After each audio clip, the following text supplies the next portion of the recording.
വക്കീലെ, താഴെയുള്ള അനീച്ചാർക്ക് സിനിമയിൽ ഒരു കണ്ണുണ്ടായിരുന്നു. ഇപ്പൊ അവൻ സംവിധായകൻ ജിത്തു ജോസഫിന്റെ കൂടെ കൂടിയിട്ടുണ്ട്. ദൃശ്യം 4 വല്ലോണാ?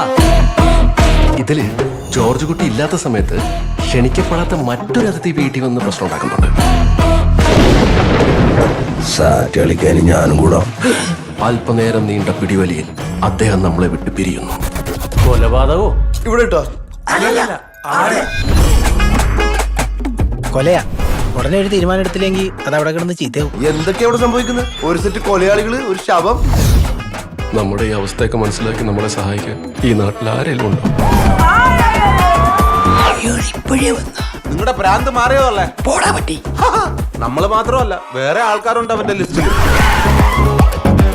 എന്റെ ദൈവമേ, അപ്പൊ ഒരു വണ്ടി നിറച്ച ആളുകളാണ് ഈ പടത്തിൽ ധ്യാനത്തിന് പോണത്.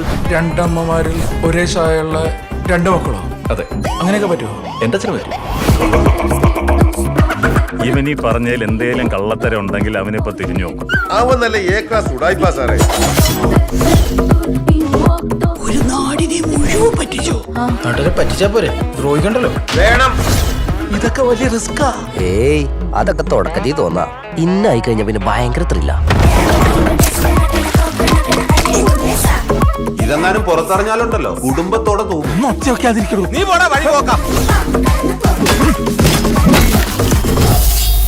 എന്തെങ്കിലും ഹെൽപ്പ് വേണോ അങ്കിൾ? എന്തൊരു സിമ്പിളാണ് ഈ ഫാമിലി. ആഹാ, അർപ്പുതം.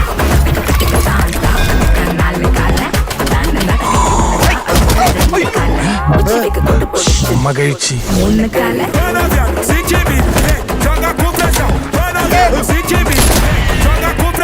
ഇതിന്റെ ഈ ക്ലൈമാക്സിൽ ജോർജ് കുട്ടിയും ഫാമിലി അകത്ത് പോണ വല്ലതുമാണോ?